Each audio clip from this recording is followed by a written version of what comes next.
Buenas tardes a todas y a todos los espectadores que nos acompañan esta tarde en esta segunda charla, conversatorio en el marco del área de didáctica de las ciencias sociales, de la licenciatura en ciencias sociales de la Universidad Surcolombiana.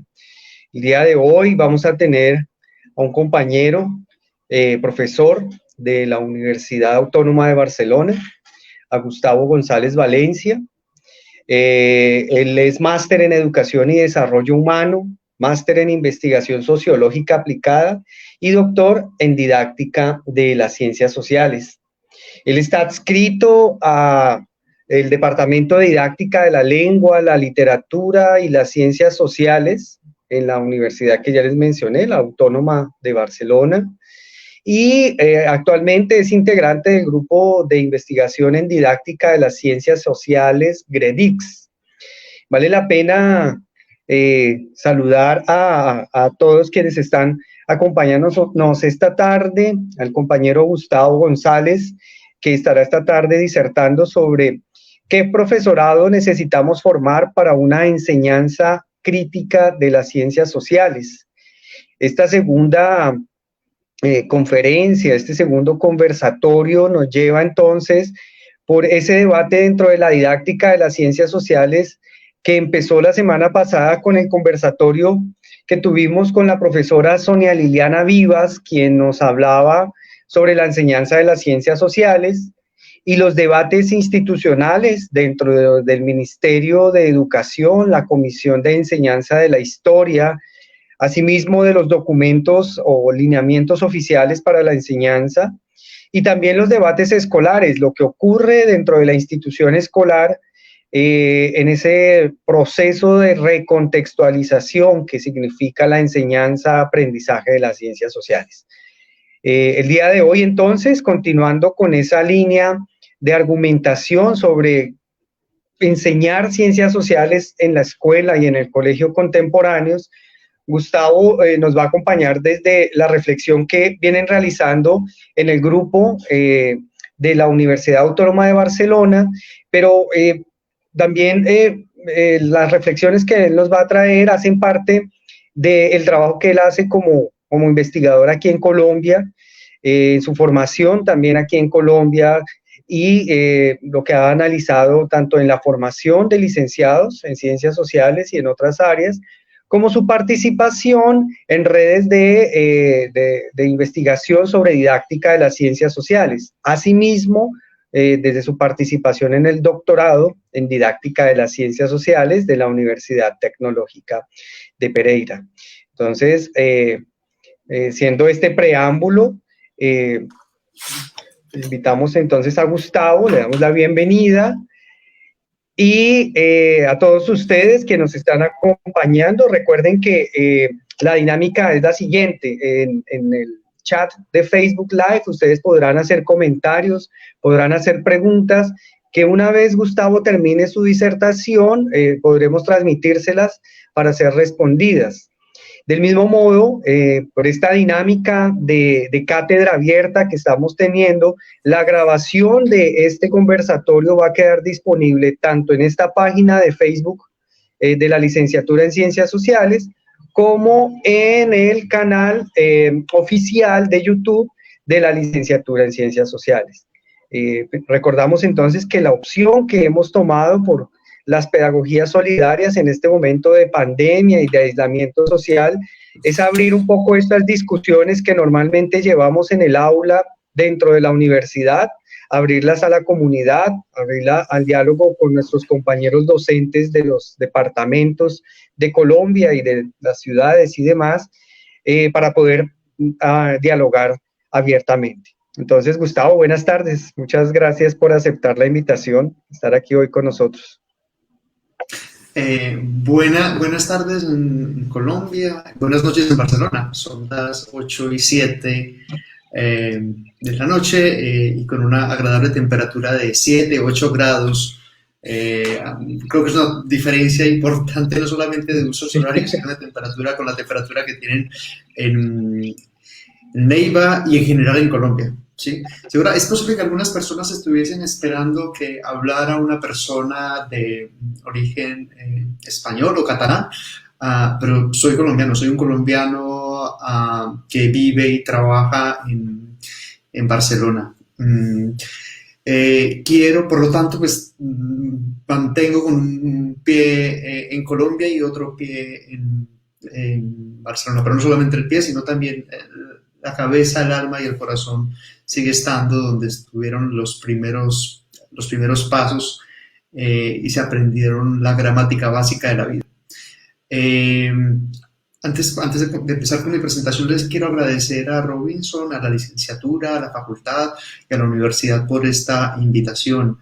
Soy un convencido de la importancia de los procesos de colaboración académica e investigativa y de la movilidad académica e investigativa, y es porque creo que son excelentes estrategias de conocernos, de conocer otras realidades y otras reflexiones y otros avances investigativos que podemos tener.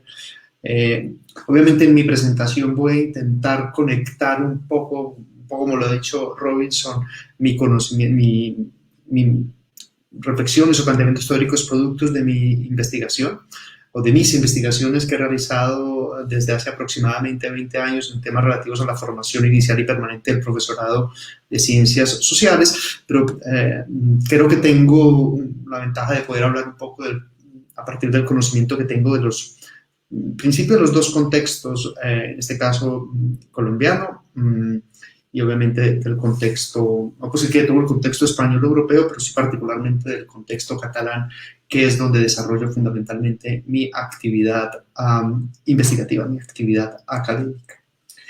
Cuando Robinson me planteó la invitación para venir a este espacio, estuvimos hablando acerca de qué era lo que movilizaba la configuración de este espacio y coincido con lo que me decía Robinson en esa primera conversación.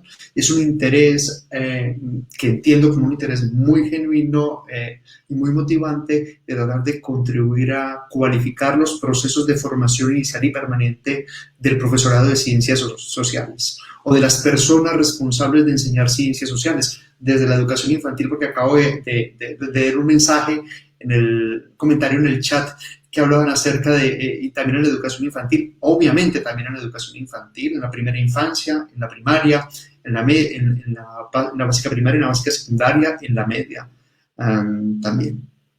Entonces me pareció una invitación absolutamente interesante, una invitación a la cual me sumo y espero que a partir de los planteamientos que voy a hacer a continuación pueda por lo menos motivar alguna serie de preguntas, y no proporcione seguramente muchas claridades, si hay algún tipo de preguntas que activen o motiven la conversación, que para eso estamos acá. Creo que la existencia de un programa de licenciatura en ciencias sociales en cualquier lugar del país es muy importante, pero obviamente en regiones o departamentos en los cuales el conflicto o los conflictos en plural han estado presentes en nuestro país adquiere una mayor importancia o relevancia, porque sin lugar a dudas parte de lo que nos ha acontecido históricamente tiene que ver, entre otras razones, por la forma como entendemos la realidad social y particularmente nuestra realidad social. Entonces, por lo tanto, es muy importante tratar de formar un profesorado de ciencias sociales que piense de manera crítica la enseñanza de las ciencias sociales y piense de manera crítica lo que sucede en la realidad social y cotidiana de nuestras escuelas rurales, de nuestras escuelas en los pueblos más pequeños o incluso en la misma capital del departamento. Y lo menciono porque yo vengo de un pueblo del eje cafetero. Y por dinámica, hice toda mi escolarización en un pueblo pequeño del eje cafetero, hice lo que son las dinámicas de vida en el pueblo en primera persona, pero después durante mis procesos de formación inicial y permanente del profesorado también trabajé acompañando procesos de formación permanente del profesorado en los pueblos, en las veredas, en los corregimientos, en este caso, en su momento, del departamento de Caldas. Entonces, un poco de lo que voy a proyectar el día de hoy también tiene que ver con esa experiencia de estar tan involucrado, no solamente como investigador, sino también haciendo procesos de formación inicial y permanente del profesorado de ciencias sociales. Yo he propuesto que esta intervención, voy a proyectar esta intervención cuando nos estábamos tratando de poner de acuerdo, fue muy fácil, vale la pena decirlo, acerca del nombre que le íbamos a poner a esta intervención. Yo le propuse a Robinson que lo planteáramos a modo de pregunta, es ¿qué profesorado necesitamos formar para una enseñanza crítica de las ciencias sociales? Pero creo que una buena pregunta es una buena forma de provocar, en el buen sentido de la palabra, esta conversación. Estamos en un año, ya vamos a gustar un año donde producto del coronavirus hemos estado confinados o hemos reducido de manera significativa nuestra movilidad, y esto ha cambiado de manera drástica la forma como nos relacionamos con las otras personas, pero también con la realidad social por extenso.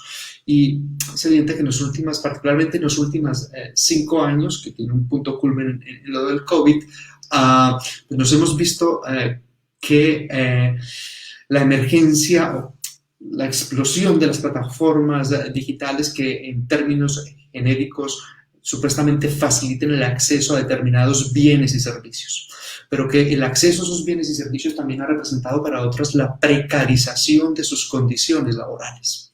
Creo que esto no es nuevo en nuestro país, pero no es nuevo tampoco en el mundo. Pero también hemos asistido, y particularmente en nuestro país, a la dificultad que tenemos para el acceso a un servicio tan básico y a un derecho tan básico como es el derecho a la salud. También, evidentemente, esto también en nuestro país lo vivimos de manera muy dramática, pero también es un fenómeno global, los procesos de poder acceder a una pensión después o una jubilación después de largo periodo dedicado a la vida laboral. Bien sea porque no se pueden acceder, o bien sea porque al final de la vida la retribución que se obtiene producto de la pensión o de la jubilación es muy bajo y no compensa y no alcanza a hacer los recursos suficientes para tener una vida digna.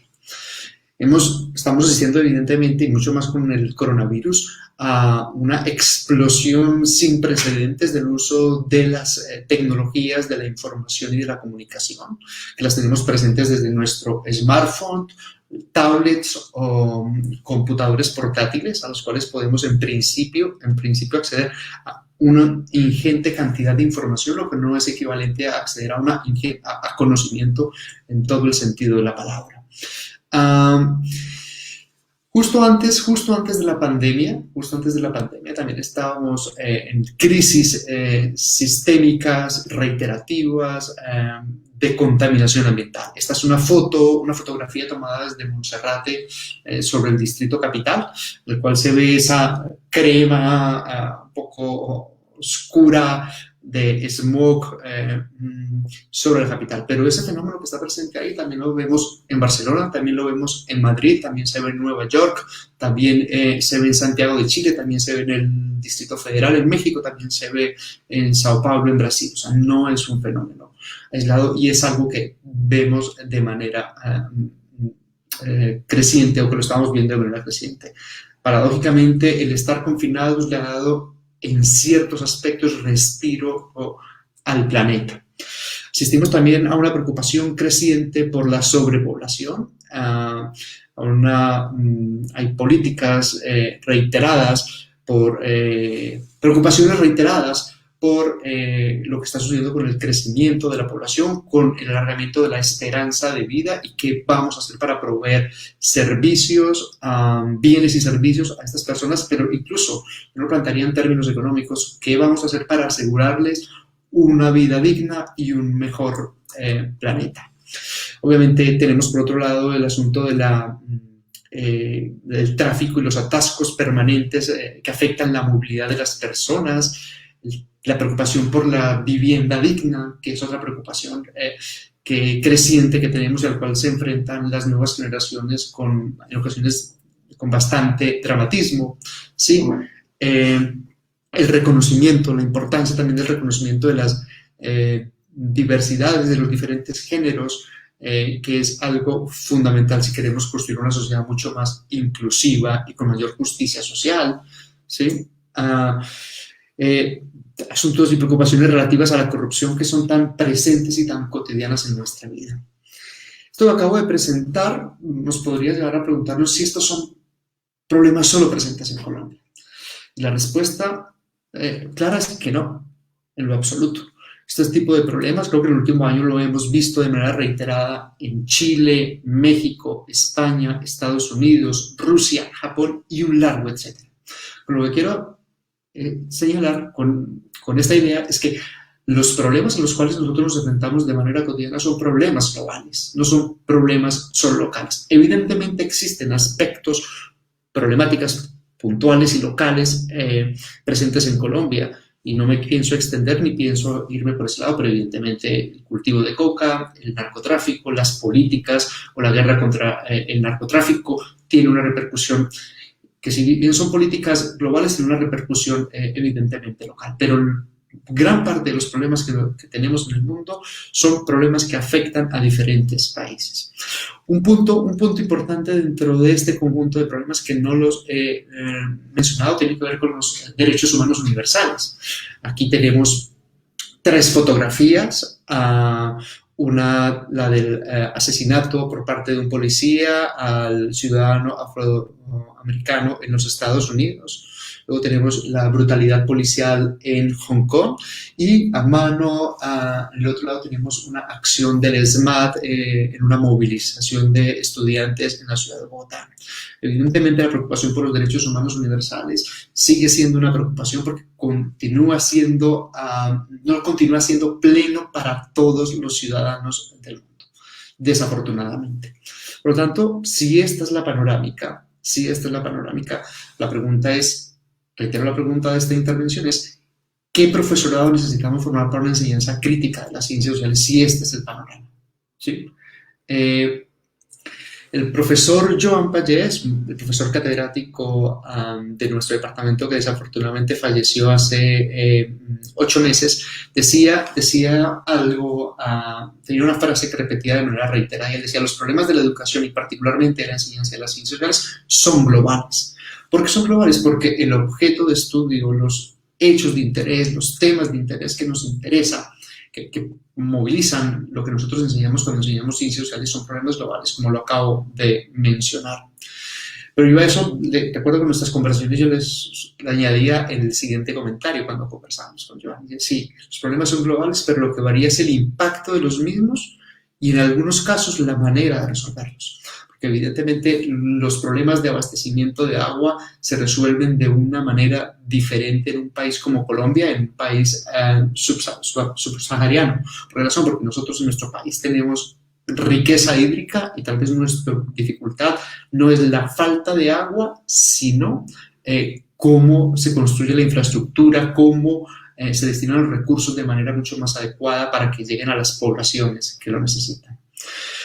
Claro, estoy planteando una situación que parece ser bastante catastrófica, pero lo planteo un poco porque como profesores de ciencias sociales, como futuros profesores de ciencias sociales o profesores de ciencias sociales en ejercicio, porque Ramsden me dijo que eventualmente se podían conectar profesores ya en ejercicio,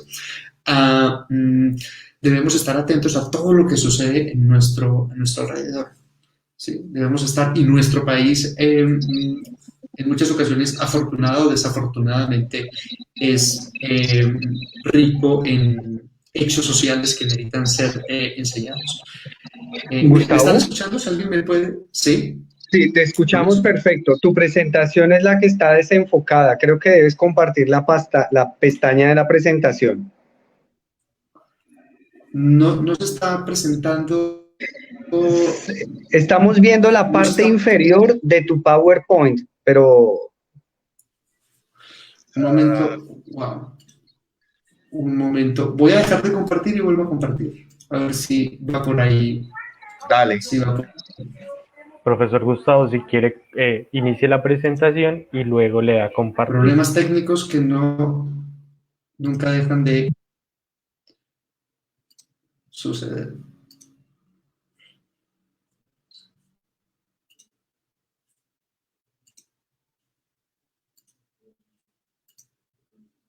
¿Se está viendo, Robinson?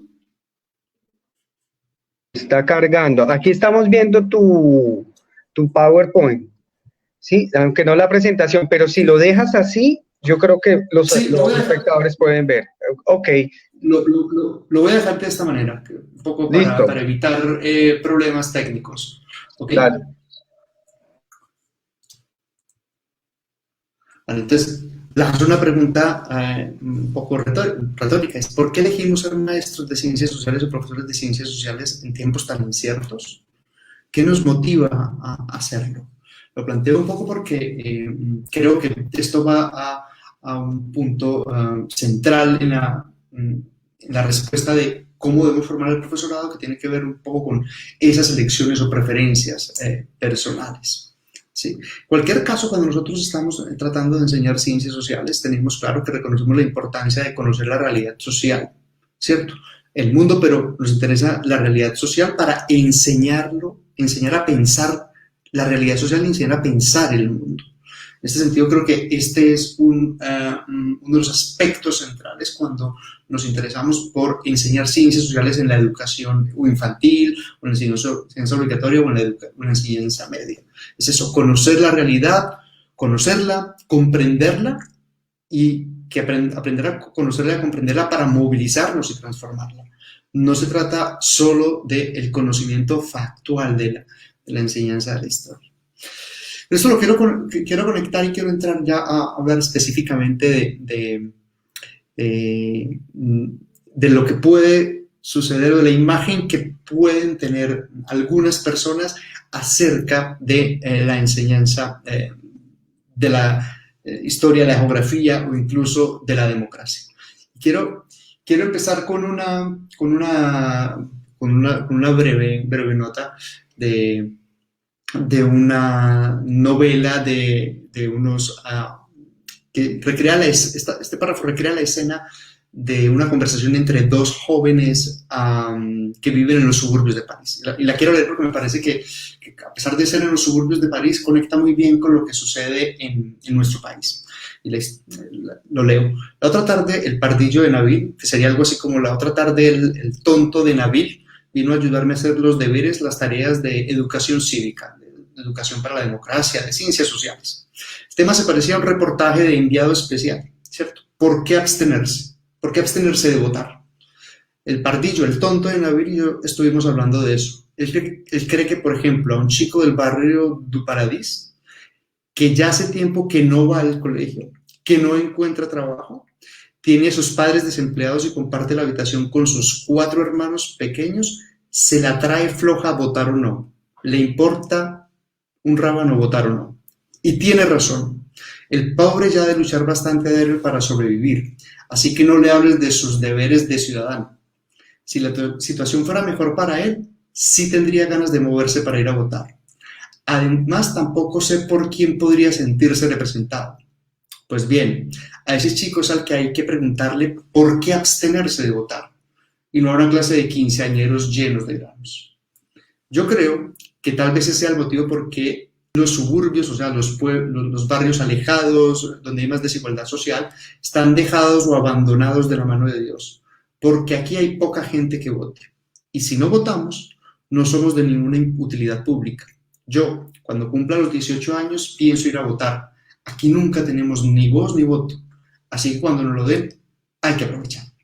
Creo que este párrafo de esta novela refleja de manera muy, muy interesante también lo que puede suceder en barrios de sectores populares de nuestras ciudades, o de nuestros pueblos, o incluso de las zonas rurales. Y creo que digamos que este conjunto de párrafos también, por lo menos a mí como profesor de ciencias sociales, me hace preguntas, me interpela de manera directa sobre qué debo hacer o qué puedo hacer para que el pardillo de Nabil o los tantos Nabiles que hay en el mundo y particularmente en Colombia deben interesarse por los problemas sociales, deben interesarse por la movilización y la participación ciudadana. Y dentro de ellos, uno puntual, que no es el único, como es el voto en las elecciones democráticas. Otro es Cuando nosotros nos estamos formando como licenciados en ciencias sociales, hay un área del conocimiento que suele tener bastante peso, que suele ser la historia, ¿cierto? Y cuando estaba preparando esta intervención recordé una lectura, siempre artículos que leo en los medios de comunicación, me los guardo en PDF para en algún momento utilizarlos en mis ponencias, y me encontré una entrevista que le hicieron en el diario El País al historiador de apellido Evans, a Richard J. Evans. Y él, en el titular, empezaba de una manera muy interesante y creo que se aplica bastante a lo que estamos viviendo ahora. Dice: nunca ha habido una época en la que el futuro sea tan incierto como ahora. El pardillo de Nabil nos está hablando de lo que él vivía en tiempo presente. Este historiador nos coloca en una frase bastante interesante. Reitero una entrevista que le hicieron en el año 2017 que decía: nunca ha habido una época en la que el futuro sea tan incierto como ahora. Y creo que lo que estamos experimentando, producto del coronavirus y asociado a la desigualdad, a la corrupción que vivimos en diferentes países, pues evidentemente esa incertidumbre se acrecenta. En la entrevista decía, dice, el famoso chino dice: ojalá vivas tiempos interesantes. Eso suena hoy casi que a maldición, porque estamos viviendo tiempos demasiado interesantes, ¿cierto? Decía: desde luego para el historiador tiempos aburridos no son. Nunca ha habido una época en la que el futuro haya sido tan incierto como ahora. Pero yo creo que esta frase que él utiliza cuando dice: desde luego para el historiador tiempos aburridos no son, creo que para nosotros como profesores de ciencias sociales tampoco lo son. Porque de hecho, lo que está haciendo emerger el coronavirus, lo reitero, a escala local y global, precisamente nos debe motivar a hacer una enseñanza de las ciencias sociales lo más crítica posible. Lo más crítica posible.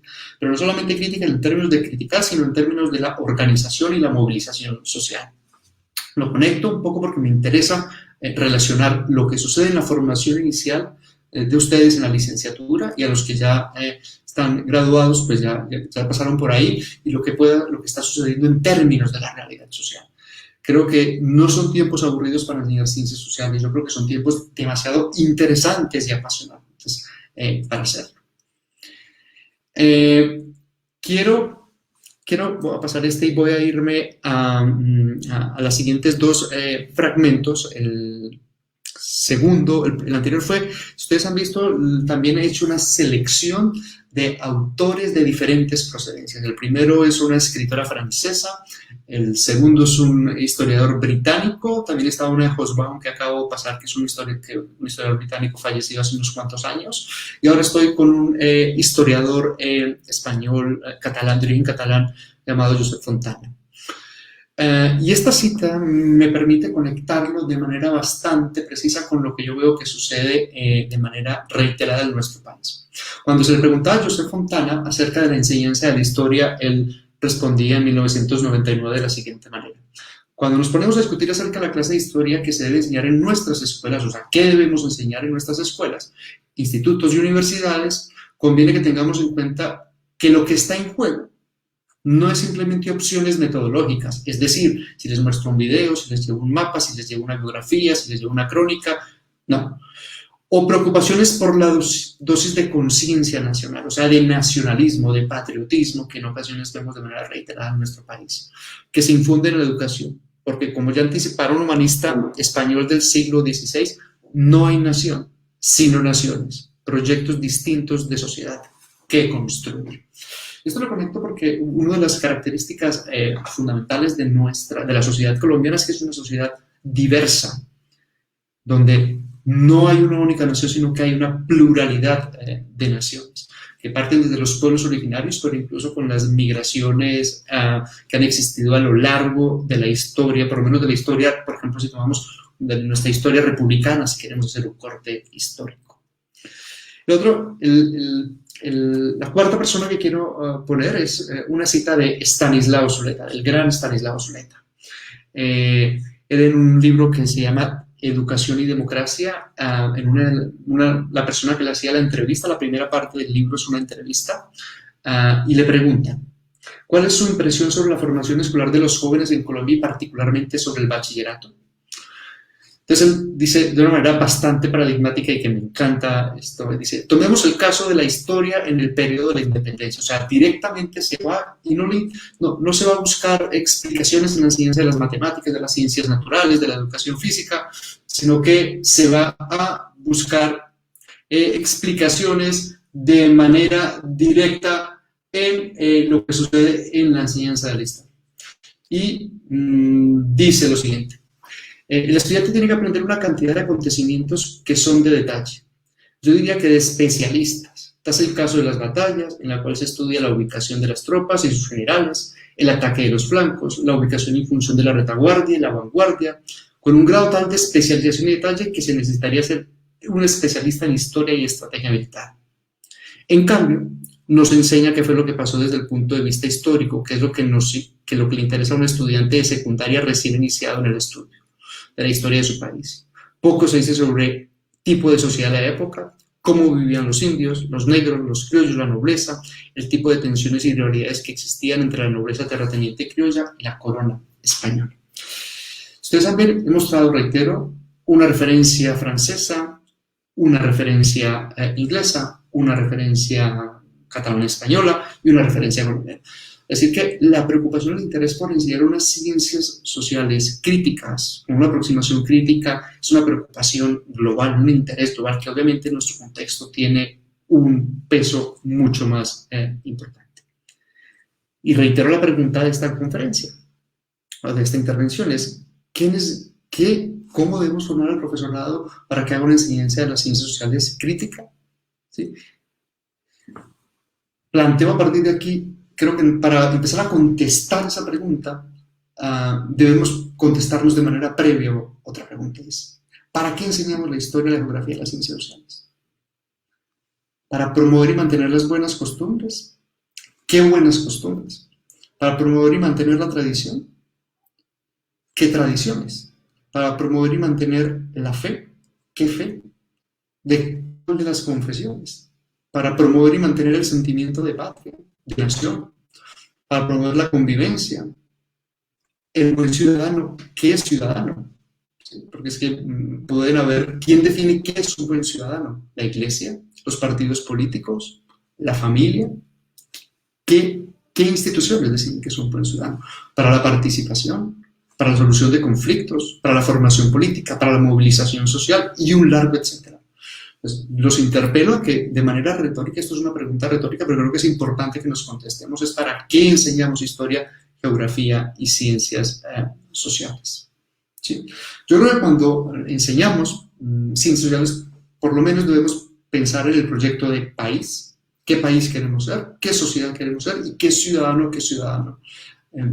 queremos formar. Y en ese sentido es importante pensar en lugar de la educación, de la educación en esta construcción, en la construcción del proyecto de país, el proyecto de sociedad, el proyecto de ciudadano, ¿cierto?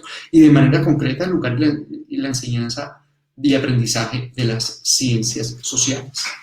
En este sentido, yo al identificarme con una perspectiva crítica considero que la educación y particularmente la enseñanza de las ciencias sociales debe cumplir un rol contrasocializador. ¿Sí? Debe permitir que las nuevas generaciones piensen y construyan significados que les permitan actuar en sus mundos objetivos, en el mundo material, pero también en los aspectos subjetivos. Porque evidentemente la subjetividad tiene un lugar muy importante en la idea, en la forma como nos construimos la noción de sociedad, de ciudadano, de mujer, de hombre, de género, de perspectiva de género, de lo que sucede en las ciudades, de lo que sucede en el campo, en las zonas rurales, entre otros. ¿Sí? Y habiendo presentado este panorama que por un lado ha mostrado fenómenos sociales, preocupaciones de diferentes investigadores acerca de lo que se entiende por, lo que se podría entender por ciencia de la historia, ciencia de la ciencia política, ¿qué significa formar un profesorado para enseñar ciencias sociales de manera crítica?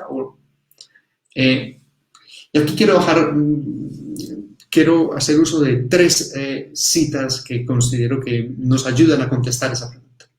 Lo primero es, creo que tenemos que tratar de formar unos docentes que tengan capacidad de diseñar y organizar sus propósitos, sus finalidades. Evidentemente que sepan diseñar esas estrategias pedagógicas o los medios adecuados de enseñar. Es evidente que tienen que conocer los contenidos, los conceptos centrales de las disciplinas sociales o de las ciencias sociales, historia, geografía, antropología, sociología, ciencia política, economía, ¿cierto?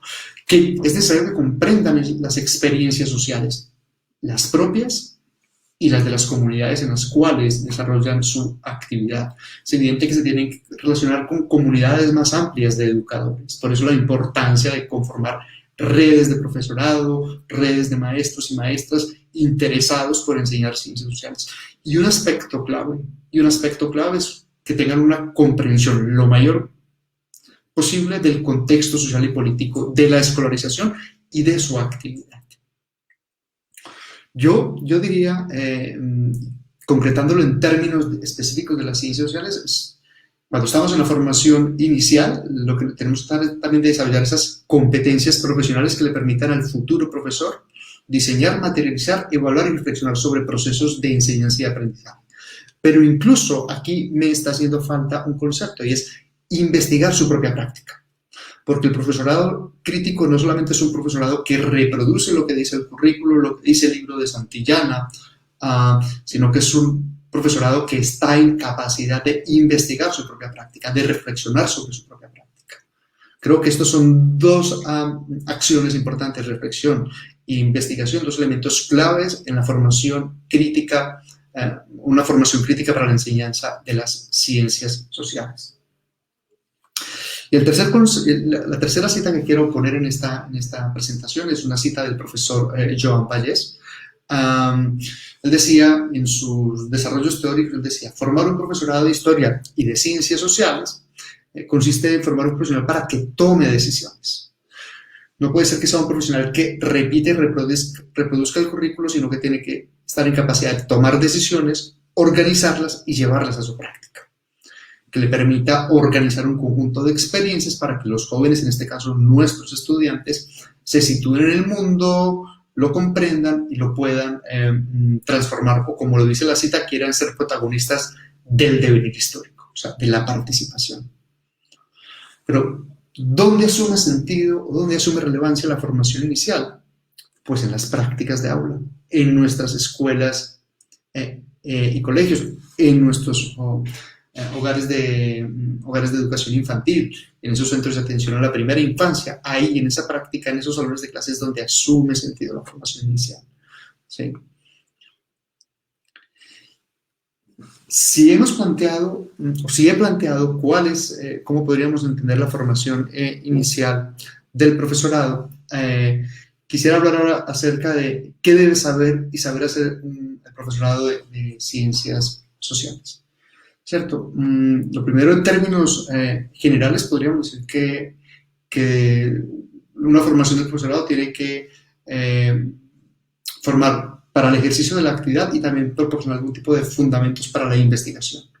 En este caso, con criterios científicos sobre las ciencias sociales, con conocimiento profundo sobre aspectos pedagógicos, didácticos, pero también de compromiso social y político. Entender un profesorado de ciencias sociales que no tenga un compromiso social y político, en este caso orientado hacia la construcción de justicia social, significa formar reproductores de contenidos o reproductores de currículo.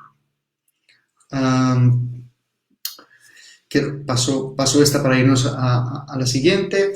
Algunos aspectos claves para la formación y la enseñanza de las ciencias sociales, un poco para puntualizarlos. Evidentemente, la base teórica de las ciencias o disciplinas de referencia, en este caso de las ciencias sociales. Consideraciones sobre la enseñanza y el aprendizaje de los campos específicos, en este caso didáctica de las ciencias sociales, didáctica de la historia, didáctica de la geografía. Una formación sobre la reflexión sobre la práctica. Es necesario que nosotros, los futuros profesores, a ustedes, futuros profesores, aprendan a reflexionar sobre su práctica, aprendan a reflexionarla y a escribir sobre su práctica, ¿sí? Conozcan los contextos en los que está inmersa su proceso formativo y también su actividad profesional. Conozcan los procesos de la escolarización y, evidentemente, la dimensión política de la educación, el rol profesional y la dimensión política de la enseñanza de las ciencias sociales. No es lo mismo la enseñanza de la historia, de la geografía, de las ciencias sociales en una perspectiva positivista que una enseñanza de las ciencias sociales es una perspectiva marxista, crítica o postestructuralista.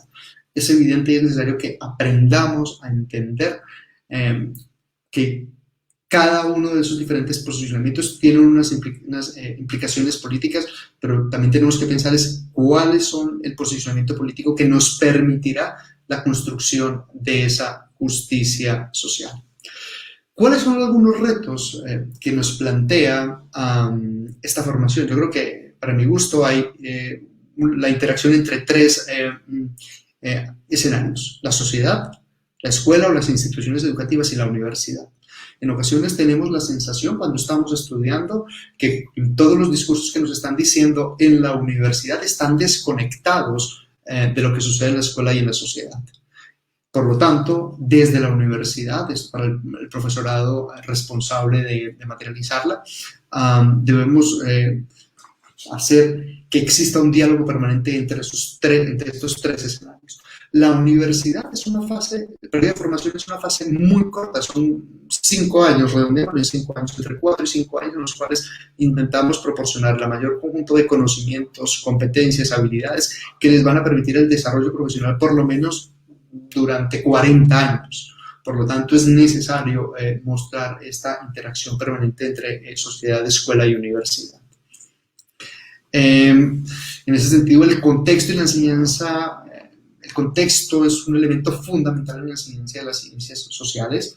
Nosotros, con nuestro campo de conocimiento, el campo de conocimiento para el cual ustedes se están formando, nos estamos formando, tiene la ventaja, también la complejidad, pero tiene la ventaja de que todos los días podemos encontrar pretextos o situaciones que nos pueden llevar a enseñar de una manera crítica las ciencias sociales. Como lo plantea la profesora Marta Gutiérrez de la Universidad Tecnológica de Pereira y el profesor Joan Pallés de la Autónoma de Barcelona, en un capítulo del libro que tiene, él dice que el conocimiento del contexto significa develar la complejidad de la estructura social. La estructura social, entiéndase, por ejemplo, sería una forma reduccionista de entenderlo en nuestro país, clases sociales, o estratos sociales, socioeconómicos, que tampoco es, reitero, es una forma reduccionista de entenderlo, pero sí la estructura social, el origen y las relaciones en las que está inmersa la escuela y las mismas relaciones pedagógicas. Creo que esto es un aspecto importante que debemos tener permanente, prestar atención permanente en nuestra actividad. Un punto importante, hemos hablado de aspectos pedagógicos, de contexto, de elementos de contexto. Un punto importante yo considero que también es la investigación. Porque la investigación, ese conocimiento, esos fundamentos básicos, por lo menos fundamentos básicos de la investigación, es una estrategia que permite que los estudiantes aprendan a plantearse preguntas, buenas preguntas, y cuenten con los conocimientos y las herramientas que le permitan investigar su práctica y responderse a esas preguntas. Porque creo que en la medida que logremos investigar nuestras propias prácticas, reflexionar sobre nuestras propias prácticas, podremos incluso ayudar a reducir esa incertidumbre que están asociadas o que tienen que ver de manera directa con nuestra actividad profesional. Hasta este punto no he puntualizado, por ejemplo, qué significa pensar de manera crítica en el mundo real, entre el mundo real y el digital. Por ejemplo, Lewison, Flint y Van Sulsos y Ciardielo plantean que hay 4 elementos que nos pueden dar pistas para pensar de manera crítica ese mundo real y ese mundo digital. Y por extensión, que nos pueden dar pistas concretas para pensar la enseñanza de las ciencias sociales de manera crítica. Lo primero es cuestionar lo común, lo que se asume como común o como habitual. ¿Sí? Lo primero es examinar e interrogar desde múltiples perspectivas, tratar de, cuando con nuestros estudiantes estemos implementando un proyecto, una unidad didáctica o realizando una clase de manera concreta, mostrarles diferentes perspectivas o diferentes interrogantes. Tratar los problemas de nuestra sociedad y permitir comprenderlos, no evadirnos de nuestros problemas, los problemas sociales. Hay que aprender también a seleccionarlos, evidentemente, y llevar a la participación y a la transformación social. Así sea que los estudiantes terminen con una pequeña acción social, producto bien sea del periodo académico, o bien sea de un proyecto, o bien sea del año escolar. Puede ser una excelente acción, una pequeña acción. No tiene que ser que nos construyan el puente sobre el río, qué sé yo, o que nos construyan un nuevo hospital. A ver, esto sería lo ideal, pero si logramos que los estudiantes cuando están en educación infantil, en primera infancia, en primaria o en secundaria o en la media, empiezan a hacer pequeñas acciones, cuando ya tengan su mayoría de edad o ya de adultos, con toda seguridad les será mucho más fácil involucrarse en organizaciones sociales, en movilizaciones sociales, buscando el bienestar de las comunidades.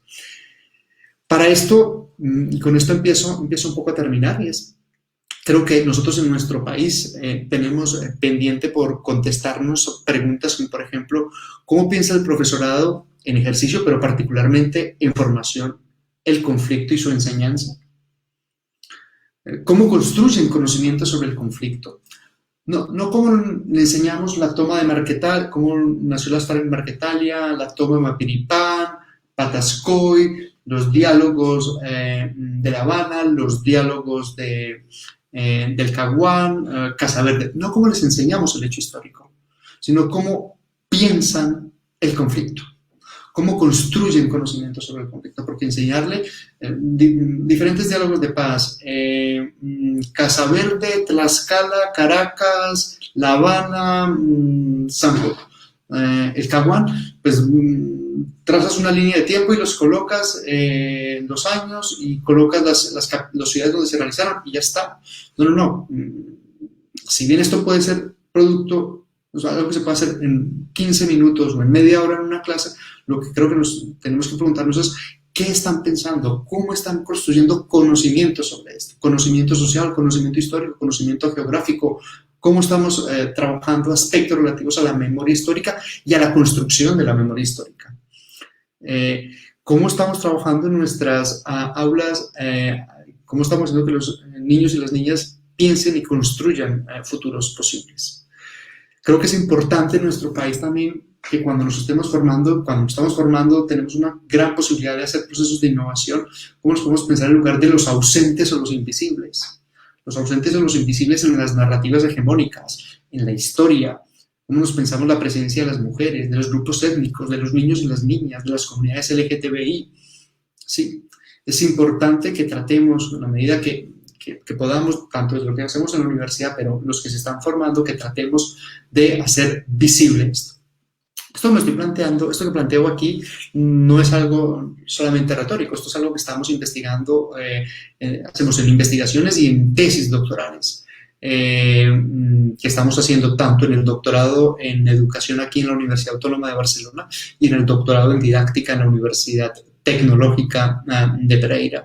Hay tesis de doctorado en los dos doctorados sobre temas relativos al conflicto, a la memoria histórica, a la construcción de la educación para el futuro, a la perspectiva de género en la enseñanza de las ciencias sociales, bueno, y otra gran cantidad de temas. Lo planteo porque, y me faltan creo que dos o tres diapositivas para terminar, porque yo quisiera que nosotros en nuestro país dejáramos de cantar y de celebrar un feminicidio.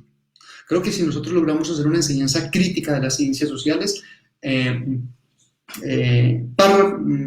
frases o estribillos como los que plantea esta canción no deberían aparecer en un medio, en una emisora, pero ni siquiera deberían aparecer en una institución educativa.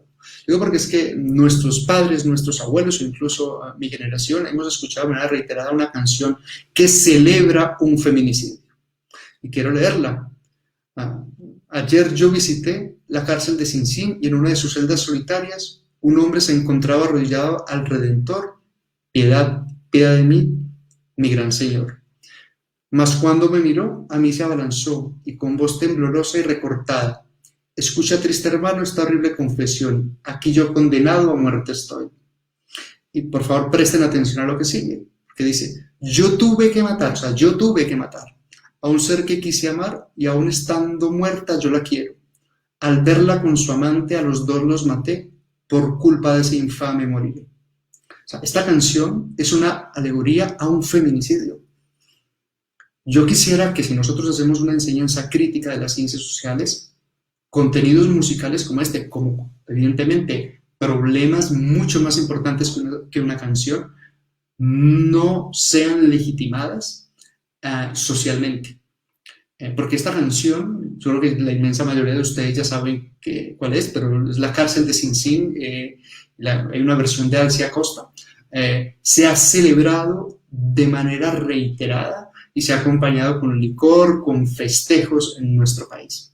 Y reitero, creo que una enseñanza crítica de las ciencias sociales sería que este tipo de contenidos y otra gran cantidad de contenidos no fueran llevados al cuarto del olvido, o incluso el uso de menores. A mano derecha tenemos, a mano izquierda tenemos fotos de un desfile del 20 de julio donde los niños eran disfrazados de militares, y al otro lado tenemos una foto de la Guerra de los 1000 días, en el cual los niños no iban disfrazados de militares, sino que efectivamente formaban parte del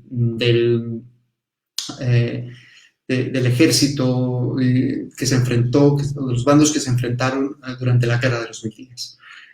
Creo que estas tres fotos también nos muestran de una u otra forma la urgencia y la necesidad, no solamente aplicando perspectiva histórica, sino enseñando el tiempo presente, la importancia de una enseñanza crítica de las ciencias sociales. Necesitamos formar un profesorado reflexivo, interesado por una enseñanza de las ciencias sociales orientada a la construcción de justicia social, que no solamente trate de mostrar lo que sucede, de desvelar y comprenderlo, sino que trate de movilizarse y actuar para transformarlo. Yo creo que el futuro es esperanzador, es nuestro, ¿cierto? Yo creo que el futuro está en el colegio, está en la escuela, está en el barrio, está en el pueblo, está en la vereda, está en la ciudad, está en el departamento, en el país, está en Latinoamérica, en el mundo. Creo que está en nuestras manos y está en la calle. Yo creo que nosotros, cada vez que entramos a una aula de clase y tenemos la posibilidad de hablarle a 42 estudiantes, porque los tenemos desafortunadamente hacinados, o 3 estudiantes que tenemos en una escuela rural apartada de un casco urbano, creo que tenemos la posibilidad de poner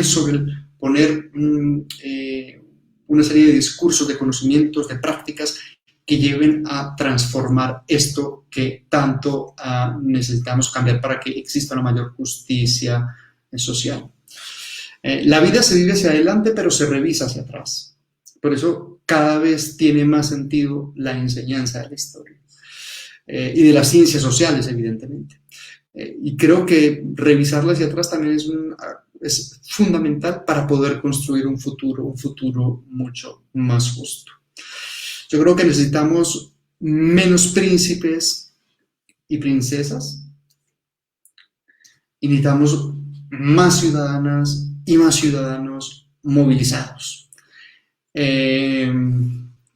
Disney ha hecho, Henry Giraud, uno de los teóricos más importantes de la pedagogía crítica, en uno de sus libros hace una crítica y desentraña muy bien lo que representa Disney y esta idea del príncipe, la princesa, el sueño dorado.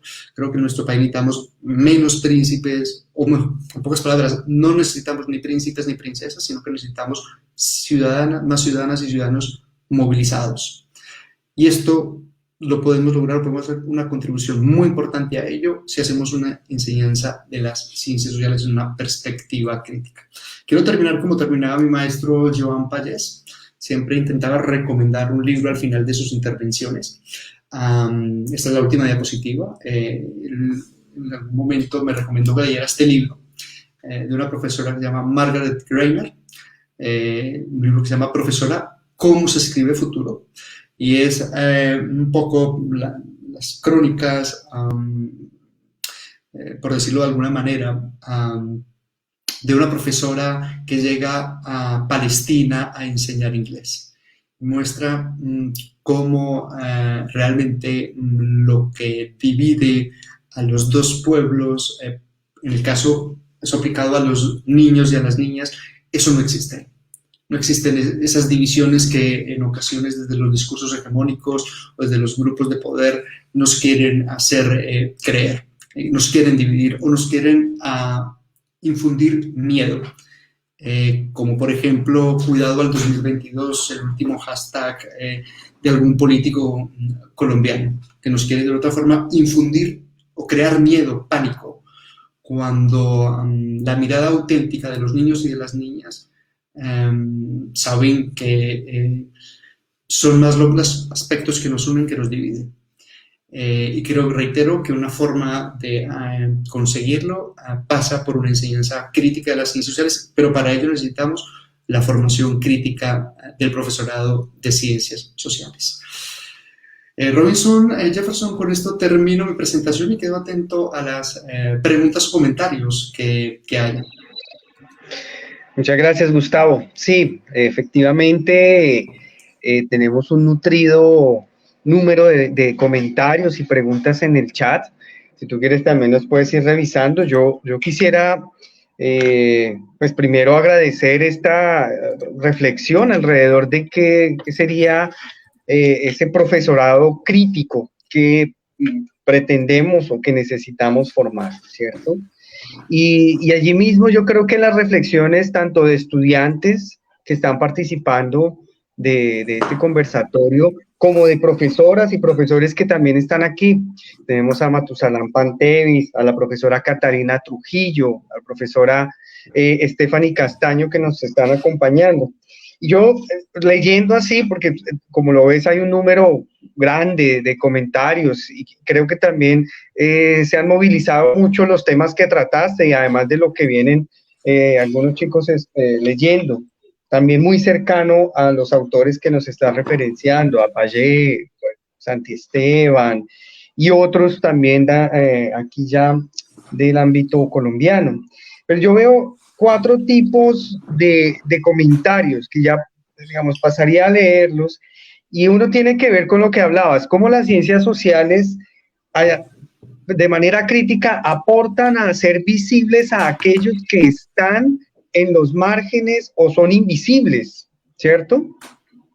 Y hay dos comentarios. El primero, que digamos tú ya lo referenciabas, el de la profesora Catalina Trujillo, que nos llama la atención sobre la enseñanza de las ciencias sociales y la infancia, ¿no? Porque la infancia, dos las referencias también en las formas, como se ha representado la infancia militar, con uniforme, con esto, pero también habría otra forma crítica u otras formas críticas de ver la infancia, ¿cierto?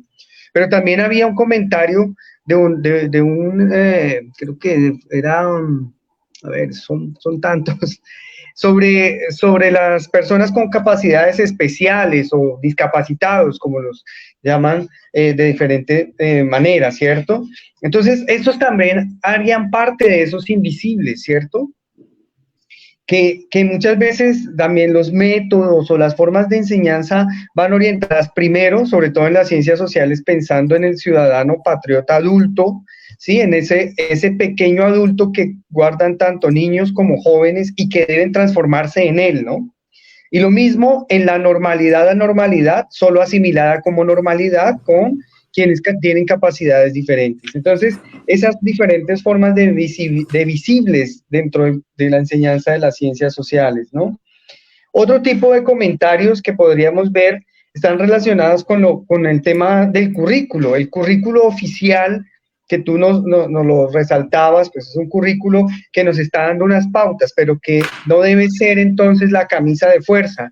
Y varios de los comentarios, que inclusive quienes están acompañando la transmisión lo pueden ver en el chat, pues se refieren a ese currículo oficial y que siempre se nos ofrece como una camisa de fuerza, pero también, por ejemplo, el profesor Matusalán y la profesora Stephanie hablaban de las posibilidades que hay allí en el currículo oculto para enseñar, tal vez identificar ese currículo oculto, o inclusive Stephanie nos decía, Matusalán decía, existe un currículo oculto que permite trabajar, y esto también implica la capacidad de reflexión y observación del docente, ¿no?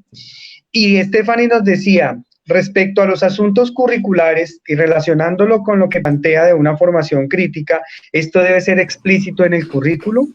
¿O es más una apuesta de cada profesor? Estas reflexiones son propias de las ciencias sociales o de la educación. Allí, digamos, reúno también estos comentarios. Otros, digamos, irán en el sentido de metodologías, cómo enseñar ciencias sociales en diferentes momentos, en diferentes poblaciones, preguntas sobre lo rural y lo urbano, ¿no? Que se podrán ver en los comentarios que están aquí. Uno, por ejemplo, de David Ibarra, que nos dice, a partir de la reflexión que él hace, comprendo que el aprendizaje de las ciencias sociales es un ejercicio multidisciplinar en donde el análisis, reconocimiento y reflexión de la vida misma propician el ejercicio crítico de la enseñanza y el aprendizaje de esta ciencia. Es el análisis, el autorreconocimiento y la reflexión de la vida misma, las herramientas que necesitamos los docentes para propiciar formas críticas de las ciencias sociales en nuestros estudiantes. Entonces yo creo que aquí también hay un autorreconocimiento, el docente que se autorreconoce dentro de su formación y su profesión, ¿no? Bueno, digamos, voy a leer qué pena que de pronto no puedo leerlos todos, estoy haciendo un resumen para que también podamos avanzar. Juan Gutiérrez también nos dice, ¿cómo se podría ligar la parte teórica con las cuestiones socialmente vivas en momentos de pandemia? También nos habla del presente, ¿no? Y esa relación que tenemos en las ciencias sociales con el pasado, el presente, pero también un tema que veo que ustedes vienen desarrollando en el grupo de investigación de pensar el futuro en la enseñanza de las ciencias sociales, ¿cierto? Y hay otro, pues, respecto a los autores. Esperen, Daniela Medina nos preguntaba cómo aparece Freire en esta propuesta de la crítica, de la formación crítica del profesorado. Si bien yo lo vi mencionado dentro de tu presentación junto a Giraud y demás, de pronto puede ser, si pudieras ampliar. Y ya de parte mía, yo cuando veía la enunciación que haces de la infancia, ¿sí? Y esa infancia, digamos, en contextos de conflicto armado, como aparece, por ejemplo, vestida de militar y demás. Yo también pensaba en esa formación del profesorado crítico, en pensarse no solo ese currículo oficial, sino también los actos escolares, como las izadas de bandera, donde notablemente se reproduce una idea de ciudadanía militar y que hace parte de la enseñanza crítica y de la reflexión crítica del licenciado en ciencias sociales, que normalmente en nuestro país está encargado y encargada de las izadas de bandera, donde, como les digo, hay una idea, una concepción del rito escolar como un rito militar. Bueno, es eso. El profesor Diego pregunta también, ¿qué otras fórmulas, aparte de la cronología, podemos plantear para la estructura y secuenciación cuando en el diseño de currículos debemos resolver la pregunta ¿cuándo enseñar? Bueno, oye, hay bastantes cosas. Parece, dejamos así y hacemos después otra tanda. Dale. Bueno, a ver, Catalina, es que fue la primera pregunta que leí cuando estaba iniciando, creo que es una pregunta sobre la primera infancia. Catalina, pero todos y todas. Sí, mira, Catalina Trujillo. A ver, es evidente que todos empezamos a construir nuestra noción de sociedad desde que nacemos. Eso es evidente. Es clave. De hecho, Piaget introdujo en un libro clásico, un libro que recoge las conferencias, un conjunto de conferencias que él dio en la UNESCO, no recuerdo exactamente en qué año, habla acerca de cómo los niños desde muy temprano empiezan a construir la noción de tiempo y espacio, que son dos categorías centrales en la enseñanza de las ciencias sociales.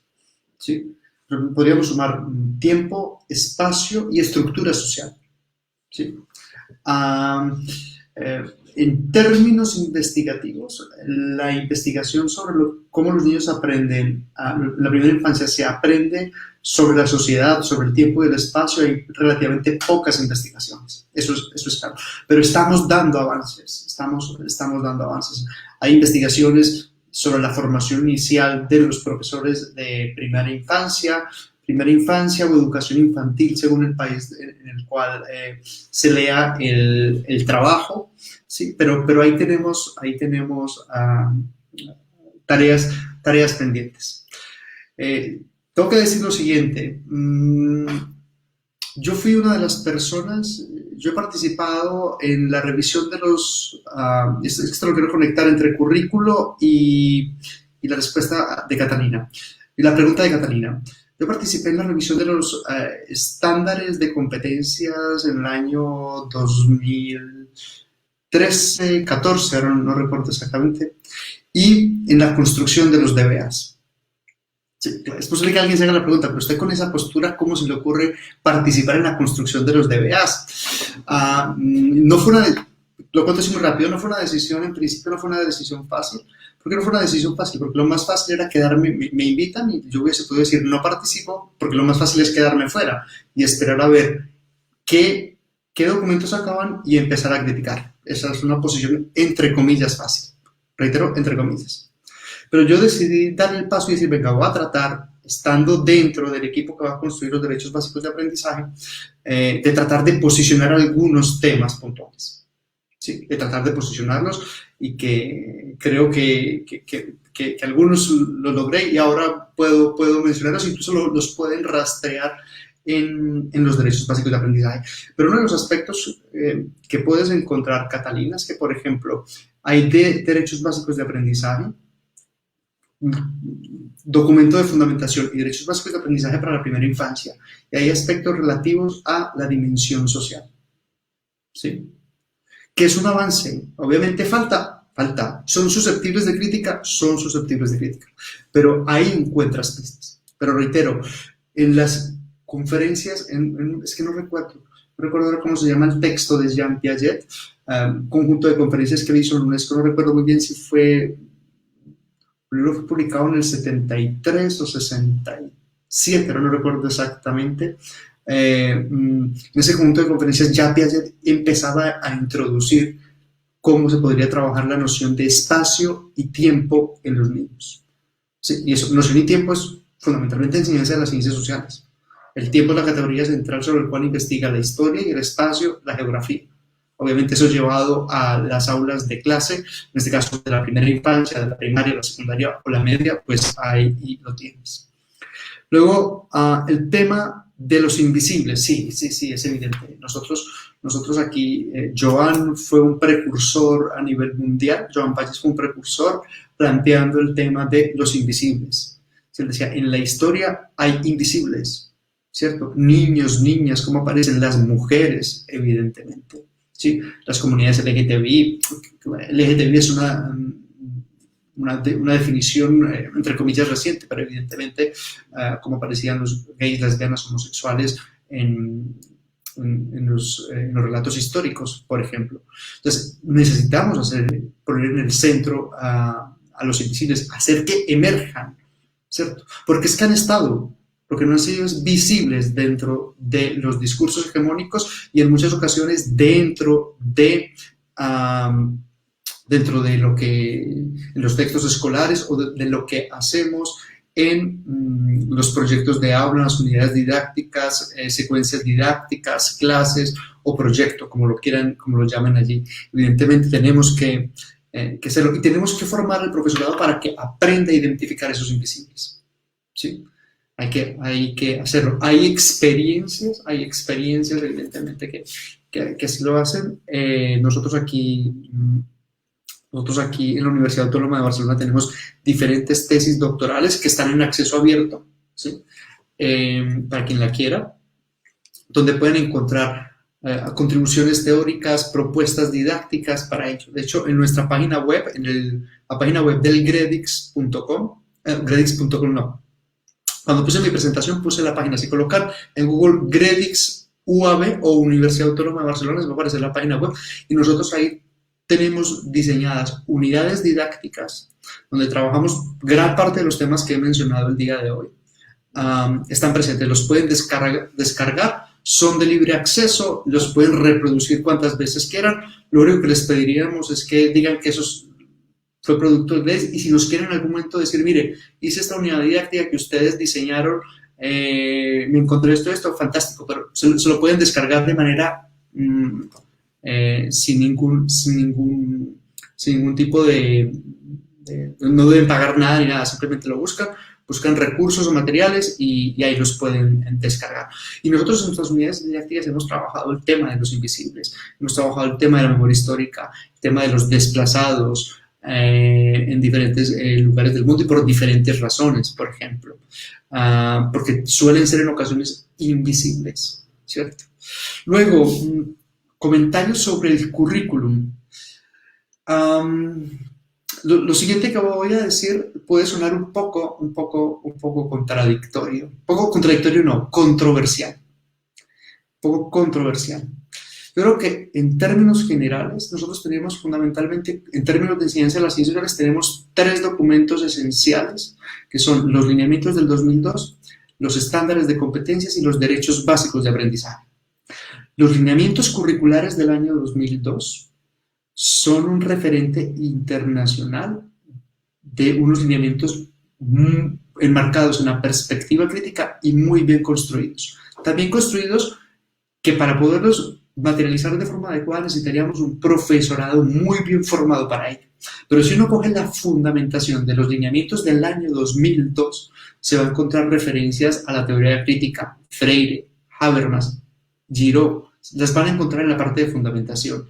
Si miran la forma como están construidas las mallas curriculares, se van a encontrar que trabaja sobre ejes, no trabaja sobre contenidos, ¿sí?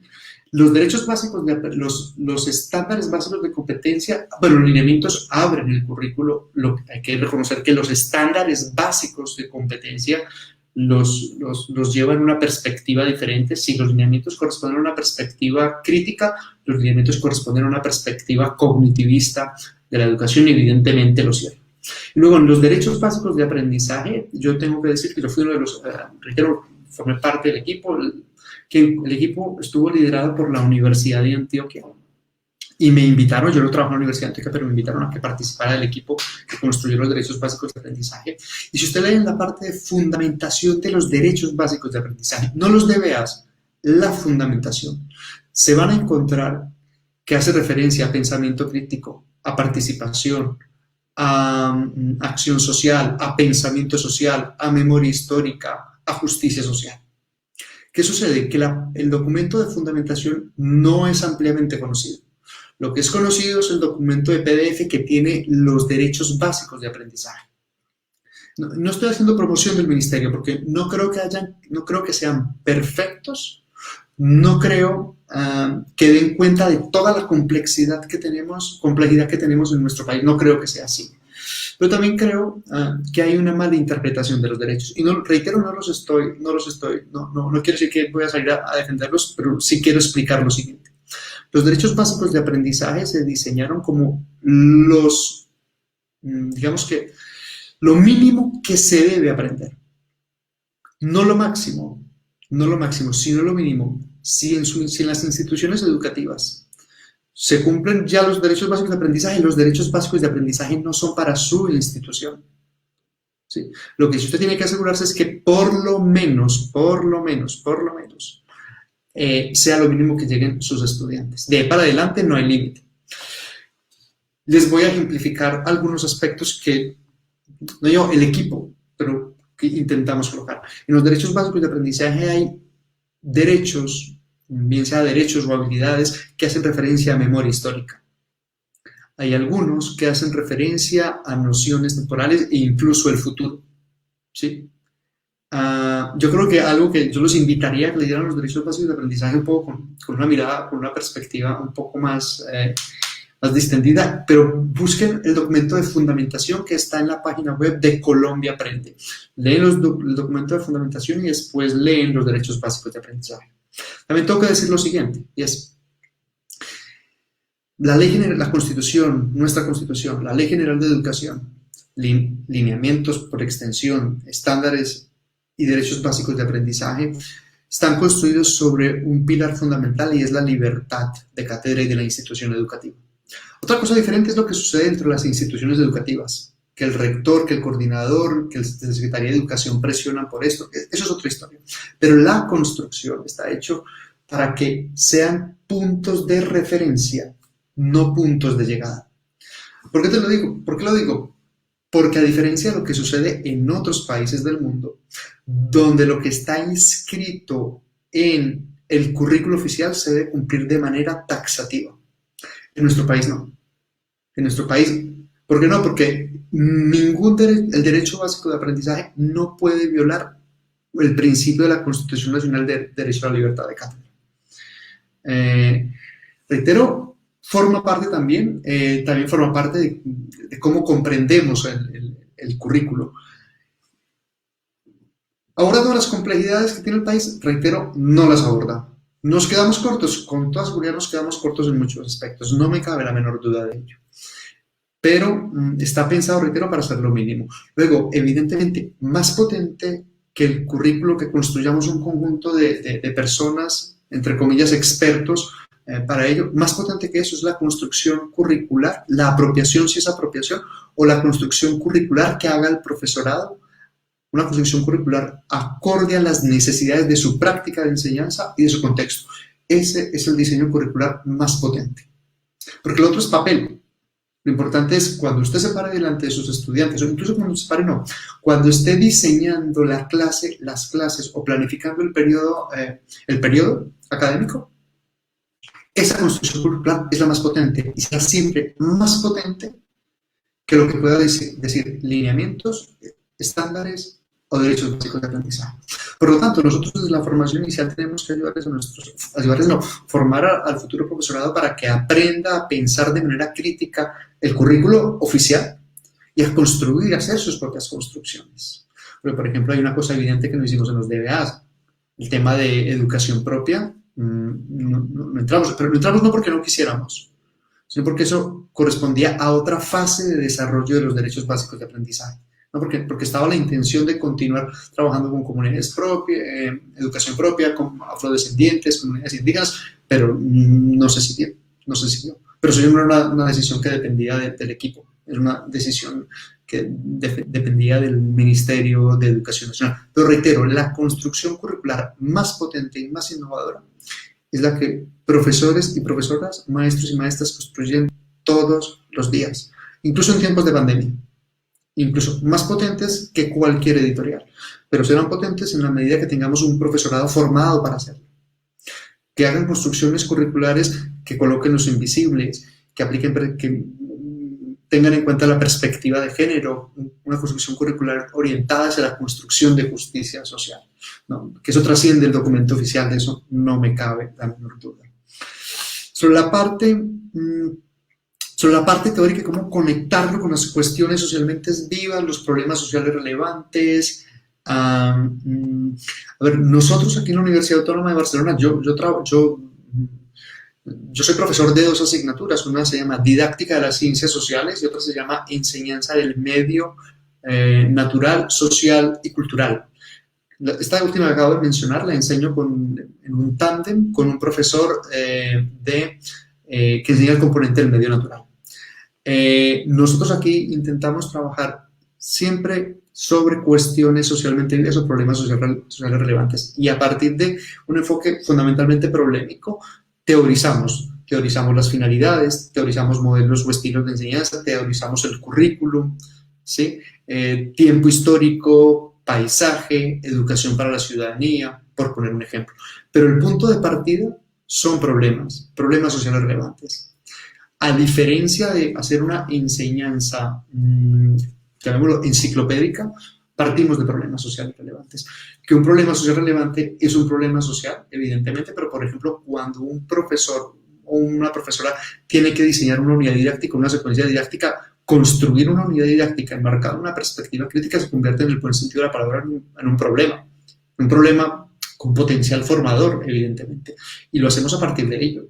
¿sí? En la asignatura, por ejemplo, de didáctica de las ciencias sociales, todo esto lo articulamos, la construcción de una unidad didáctica con el trabajo sobre problemas sociales relevantes o cuestiones socialmente vivas. Esto lo hacemos. ¿Cómo lo hacemos? Bueno, eso sería... en el curso que yo oriento es una clase que en conjunto tiene algo así como 6 horas de clase. ¿Sí? 6 horas de clase presencial más el trabajo autónomo de los estudiantes, que igual lo podemos compartir, no hay ningún problema, pero lo pueden ver reflejado en las unidades didácticas que tenemos colocadas en la web del GREDIX. Lo de repensar los actos culturales, estoy absolutamente de acuerdo. Estoy absolutamente de acuerdo. En lugar de poner el himno de Colombia, ¿por qué no ponemos el himno de una comunidad indígena o de una comunidad afro? Para ir conociendo los diferentes himnos que hay en nuestro país. Pues que no solamente tenemos el himno de la República de Colombia que dice "O gloria inmarcesible, o júbilo inmortal, el surco de dolores, el bien germina allá". ¿Sí? Podríamos colocar los himnos de comunidades indígenas. ¿Sí? Que en el departamento del Huila hay comunidades indígenas, por lo tanto tendrán su himno y su bandera. Pues podríamos hacer actos culturales a partir de los grupos étnicos presentes en el departamento del Huila. De hecho, sería muy interesante, porque forman parte de las naciones que están presentes dentro del territorio de lo que hoy denominamos como Colombia. ¿Sí? Entonces, por lo tanto, evidentemente hay que resignificarlos. La profesora Raquel Pulgarín y el profesor Wilson Bolívar de la Universidad de Antioquia, sobre el año 2007-2009, hicieron un trabajo muy interesante sobre la resignificación de los izadas o de los actos culturales y relacionado con formación ciudadana, enseñanza de la historia y enseñanza de la geografía. Muchas de esas publicaciones las encuentran en internet. Raquel Pulgarín, Wilson Bolívar, Universidad de Antioquia, resignificación de los actos culturales, lo pueden encontrar. Creo que sí. Pero reitero, colocar los himnos de nuestros grupos étnicos, las banderas, por ejemplo, ¿sí? Explicar la relación del tiempo y del espacio de nuestras comunidades indígenas, por ejemplo, cómo se relacionan con la tierra, con el territorio, hacer un acto cultural, evidentemente enseñarlo, pero hacer un acto cultural a partir de ello, un poco para visibilizarlo. Sí, creo que sería Ustedes ahí tienen también muy cerca el Valle del Sibundoy, la relación que construyen, sí, relativamente cerca, la relación que construyen a las comunidades indígenas presentes en el Valle del Sibundoy con la tierra, es muy, muy interesante y es necesario visibilizarlo y ponerlo en evidencia no en el Valle del Sibundoy, ponerlo en evidencia en lo que se enseña en Neiva, en la capital. ¿Cierto? Por ejemplo, en Neiva, en Bogotá, en Manizales, en Pereira, en Cartagena o donde los futuros profesores trabajen. Nosotros si algo hicieron el profesor Joan Pazis y ha hecho el profesor Antoni Santisteban, es construir, esto es un poco la pregunta de Diego, lo que se han hecho ellos es, y hacemos también en el grupo, en la extensión del grupo de investigación, es construir modelos teóricos y didácticos para enseñar. Por ejemplo, Antoni Santisteban construyó un modelo teórico para enseñar el tiempo histórico y el pensamiento histórico. La última versión y la versión más actualizada la encuentras, Diego, si la quieres revisar, en una publicación de una revista que se llama Diálogo Andino de Chile. Si colocas Diálogo Andino Antoni Santisteban, te va a aparecer en el artículo. Ahí vas a encontrar un modelo teórico para enseñar pensamiento histórico, conciencia histórico-temporal, donde una de las dimensiones es la cronología. Una de las dimensiones, en el centro se encuentra la conciencia histórico-temporal y una de las dimensiones es la cronología. Lo que ha sucedido en muchas ocasiones con la enseñanza de la historia es que lo reducimos a la enseñanza de la cronología y particularmente de fecha, lugar y héroe. Batalla de Boyacá, en tal lugar, tales héroes. Y sucedió tal cosa, punto. Si revisas ese modelo teórico lo vas a encontrar, pero también Antoni Santisteban y Joan Pazis construyeron un modelo teórico para enseñar lo relativo a la educación política, por ejemplo.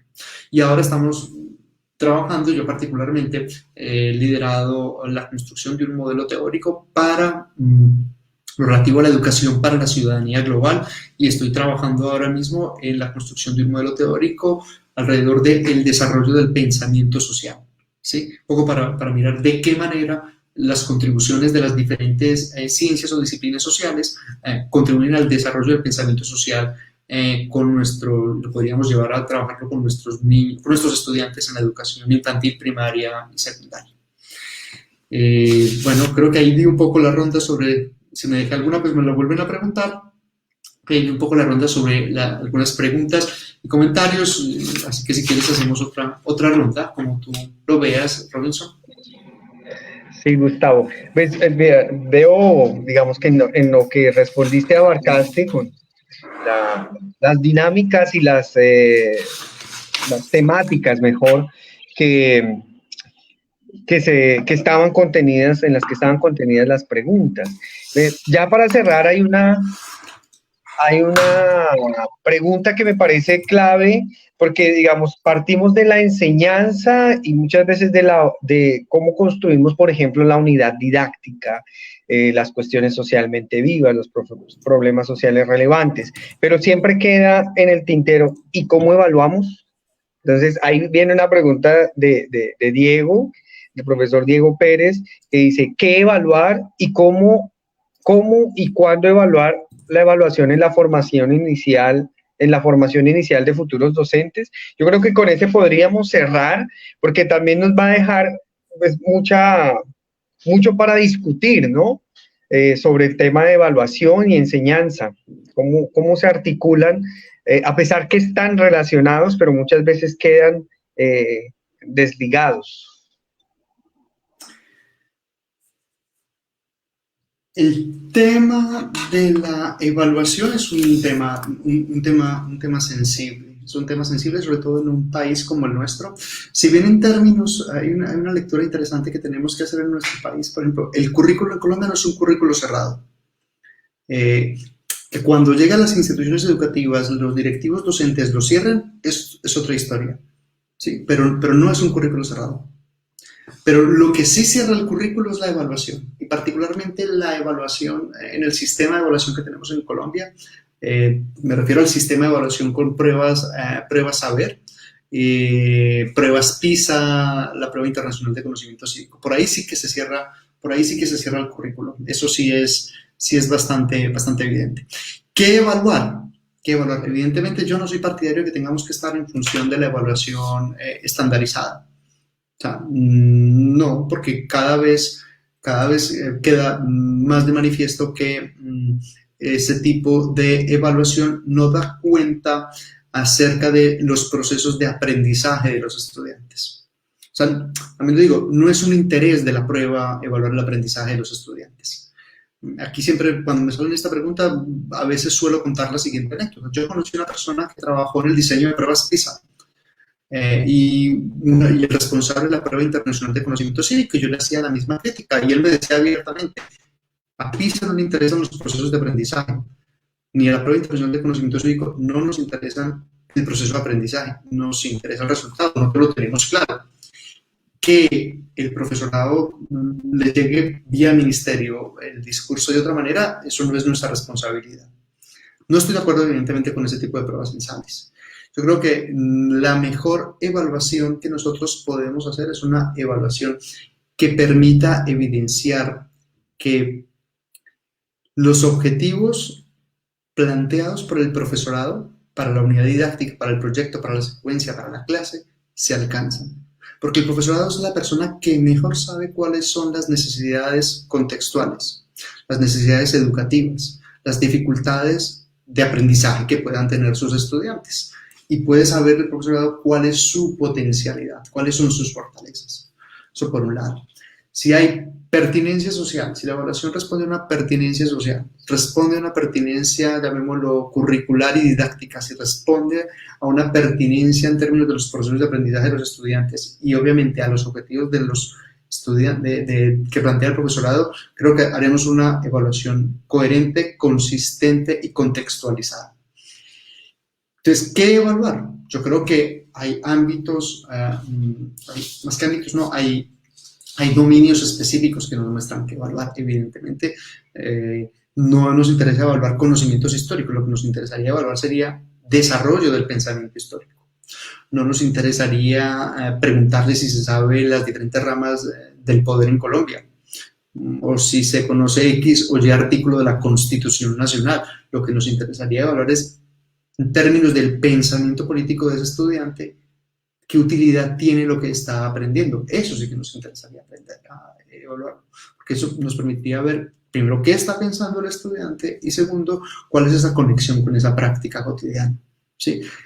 Yo creo, desde mi punto de vista, creo que hay dos conceptos que yo le añadiría a esos dos que acabo de sumar, y uno de ellos es, evidentemente, pensamiento crítico, pero no he entendido el pensamiento crítico como estándares de pensamiento crítico. Lo digo porque por Facebook y por redes sociales circulan manuales de Elder y no recuerdo el otro autor, estándares o competencias de pensamiento crítico, 100 competencias. No me estoy refiriendo a esos estándares, a esas competencias. Me estoy refiriendo a un pensamiento crítico en la línea de Freire, que de hecho no he hecho referencia a ello, o de Giraud, en el sentido de un pensamiento crítico que lleve a evidenciar y a develar sistemas que generan injusticias, sistemas de opresión, sistemas que favorezcan, o evaluaciones que favorezcan, enseñanza y evaluaciones que favorezcan lo que plantea Giraud y Freire en términos de acción y movilización social. ¿Sí? Por eso planteo lo de una pequeña acción.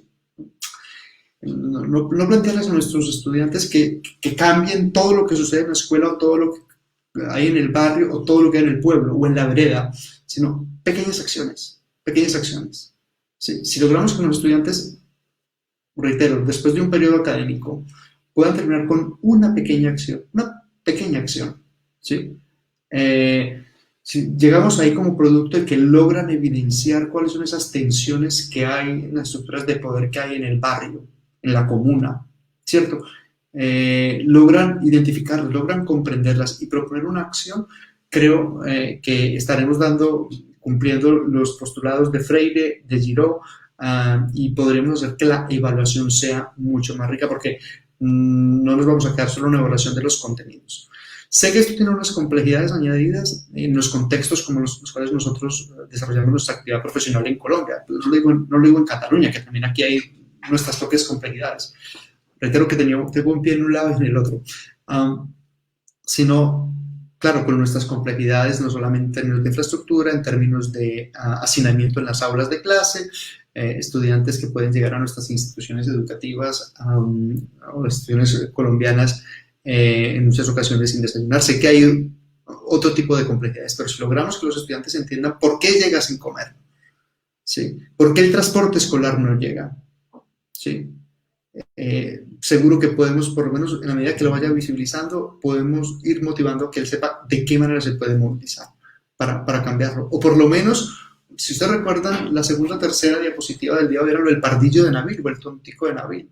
Por lo menos que el tontico de Nabil, o el tontico en el buen sentido de la palabra, de Jefferson, o de Sergio, o de Sandra, o de Luisa, o de Laura, esos niños y esas niñas, esos adolescentes en nuestras instituciones educativas entiendan que cuando aparezcan las elecciones, cuando aparezca la posibilidad de participación, hay que hacerlo. Hay que hacerlo. ¿Sí? Yo creo que ahí tiene sentido. Pero en términos de la evaluación, me devuelvo de manera concreta. Categorías centrales: pensamiento crítico, pensamiento social, pensamiento histórico, pensamiento político, pensamiento sobre el territorio, sobre el paisaje, sobre el espacio geográfico. Creo que pensarlo en términos de esas categorías teóricas hará que superemos esas miradas reduccionistas que a veces vemos en el currículo, en los textos escolares, en tantos recursos que hay en Internet, también. ¿Quieres conocer indicaciones mucho más puntuales? Entonces te recomendaría que leyeras una profesora que tenemos aquí en la Universidad Autónoma, que es la figura en Colombia sería algo así como las antiguas directoras de núcleo, supervisoras, o en los departamentos de calidad que hay en las secretarías de educación. Hay una profesora que se llama Roser Canals. La voy a escribir a Jefferson aquí en el chat. Ella ha escrito bastante sobre por qué evaluar, cómo evaluar, herramientas para evaluar, ¿sí? Y lo pueden encontrar en lo pueden encontrar en código abierto. Muchas de las publicaciones que ella tiene, ¿sí? Herramientas que ella sugiere, rúbricas, por ejemplo, ¿sí? Trabajar con rúbricas de doble entrada, por poner un ejemplo. Pero rúbricas construidas por el profesorado, no rúbricas que lleguen directamente del Ministerio de Educación. No, construidas por el profesorado. Porque ella es partidaria, y con lo cual estoy absolutamente de acuerdo, además es una colega con la cual orientamos las dos asignaturas que mencioné, en que es el profesorado quien mejor conoce a sus estudiantes y conoce el contexto. No es un técnico del Ministerio de Educación sentado en un frío escritorio de la capital de la República. Robinson, no sé, como tú. Ok, aquí estaba copiando el nombre de Roser Canals Cabau. Ya vamos a ponerlo acá en el chat del Facebook para quienes están interesados, así como en el mismo chat de Facebook colocamos el enlace del grupo de investigación sobre didáctica de las ciencias sociales. Entonces, ya para cerrar, digamos que en el ámbito del curso de didáctica y evaluación en las ciencias sociales, de la licenciatura en ciencias sociales, estamos viendo entonces, creo que esa centralidad que mencionas, Gustavo, de entender tiempo, espacio, estructura social, congrega tanto a la geografía como a la historia, pero además de ello a las disciplinas sociales en extenso. Porque lo que vamos a enseñar no son disciplinas, sino vamos a partir de esos problemas sociales relevantes o esas cuestiones socialmente vivas que pueden ser entendidas a partir de conceptos como los que nos mencionabas, paisaje, territorio, memoria, ¿cierto? Que ya en el ámbito del curso que nosotros seguiremos desarrollando y que este conversatorio tiene un gran aporte, vamos a irnos hacia dos líneas que en mi caso los he elegido como dos conceptos que nos pueden ayudar a entender esa complejidad de la enseñanza, pero también la particularidad de poder enseñar interdisciplinarmente, que es territorio y memoria. Entonces, ahí va a ser la apuesta.